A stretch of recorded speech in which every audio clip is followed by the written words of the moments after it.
You know, there are moments in life, moments that burn themselves into your very soul.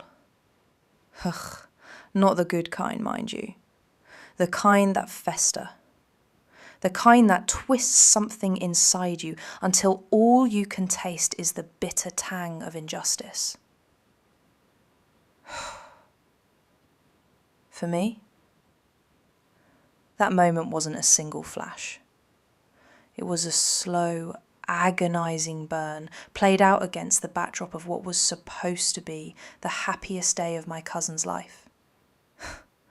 A destination wedding in paradise for everyone but me. They called me the ugly cousin. Not to my face, of course. Oh no, that would be too direct, too crude for their polished, designer-clad sensibilities.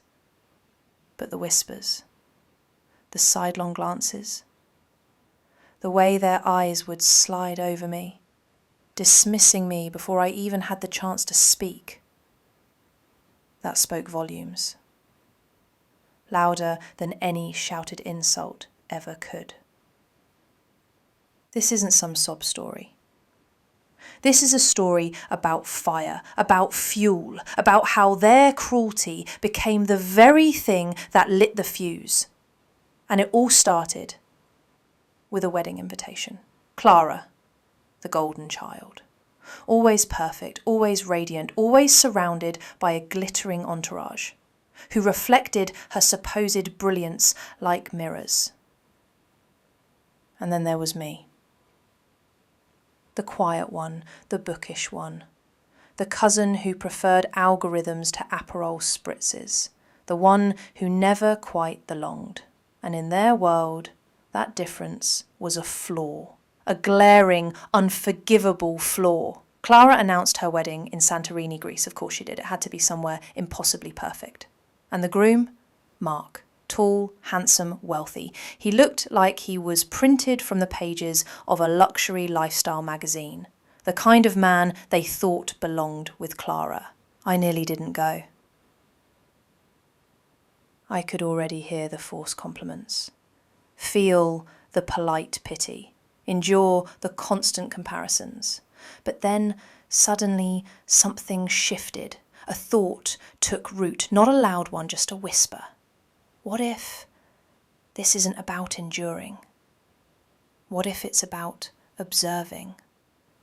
What if it's about opportunity? So I went. I packed my practical clothes, booked my flight, prepared for the onslaught, and I arrived a few days early. From the moment I stepped into the villa, the hierarchy was clear. I was assigned the furthest guest room.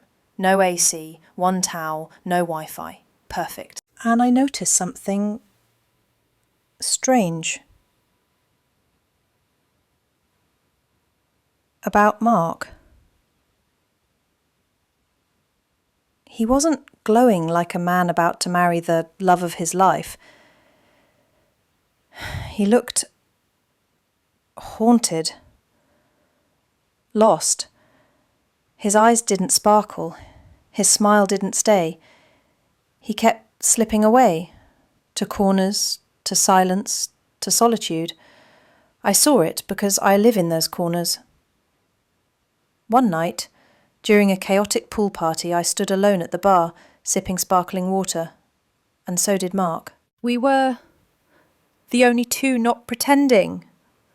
He looked over at me, and for the first time, he really saw me. You're Clara's cousin, right? I nodded. And that's when the dam broke. He spoke of Clara, of control, of appearances, of fear. He confessed that he had tried multiple times to end it, but she always reeled him back in, with tears, with guilt, with the threat of scandal. He felt trapped, and worse, he felt alone, until that night, until that moment. They called me ugly, but I saw something they didn't, a truth. a crack in the flawless surface. And I knew I had a choice. I could stay silent, or I could set something in motion that would never be undone. The wedding day arrived. Santorini never looked better. The cliffs, the sea, the sun, and Clara? She looked like a queen, and Mark like a prisoner. I had signed up to give a speech. They didn't think much of it. What could I possibly say? They'd learn soon enough. I took the microphone. The room hushed, and I said, "Good evening, everyone. I'm Clara's cousin, and today I want to speak not just about a union, but about the truth." Gasps, whispers. Mark looked up, and I held his gaze. "Mark, you told me how much you wished you could be free. You told me this wedding wasn't what you wanted. You told me the truth. Now's your chance to stop pretending, to be honest, not just with us, but with yourself." The silence was absolute. Clara went pale, and then Mark stepped forward. He took the mic, took a breath, and shattered their illusion. She's right. I can't marry you, Clara. I'm sorry. I can't live a lie anymore. The room exploded. Screams, shouts, gasps. Clara's world crumbling. Her perfect wedding, ashes. Me, I stood still, calm, free, slipped away while the chaos erupted behind me. The sun was setting over the cliffs. The Aegean sparkled like nothing had happened. But something had.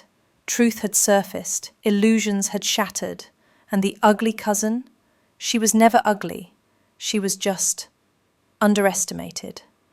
Sometimes the sweetest revenge is simply letting the truth speak louder than you ever could, and watching as it burns everything fake to the ground.